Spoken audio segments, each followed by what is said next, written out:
In today's video, I'm going to teach you how to use Miro for online meetings. By the end, you'll know how to set up a board that keeps everyone focused, invite your participants with the right access, and collaborate smoothly in real time.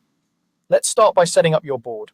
Once you're in Miro, create a new board if you want a fresh space, or open an existing one if you already have materials you plan to use. Give the board a clear name so participants instantly know they're in the right place. Think of this board as your virtual meeting room. Everything you need will live here. If you're reusing a board, take a moment to tidy it up, remove outdated content, group-related items, and make the starting area obvious so people aren't lost when they join.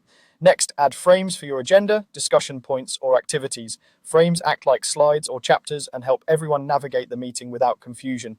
Create one frame per topic, for example, an opening frame for the agenda, another for key discussion points, and separate frames for any activities or brainstorming. Give each frame a short, descriptive title so it's easy to follow.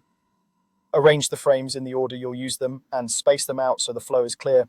If you expect a lot of content, leave some white space inside each frame for notes and decisions. This structure is your roadmap. It keeps the meeting moving and helps participants know where to focus. When you're ready to bring people in, click share, set permissions, and send the link. Choose edit access if you want full co-creation, like adding sticky notes or moving items. Select comment access if you prefer participants to give feedback without changing the content. Use view access when you're presenting and don't want changes. Before you send the link, double-check the permission setting so there are no surprises, then share it through your usual meeting invite or chat.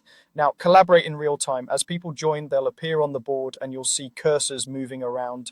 Keep the group oriented by guiding them frame by frame. Invite participants to add ideas, comment on specific items, and react directly on the board. Encourage concise notes and quick decisions inside each frame so your discussion naturally builds into a summary.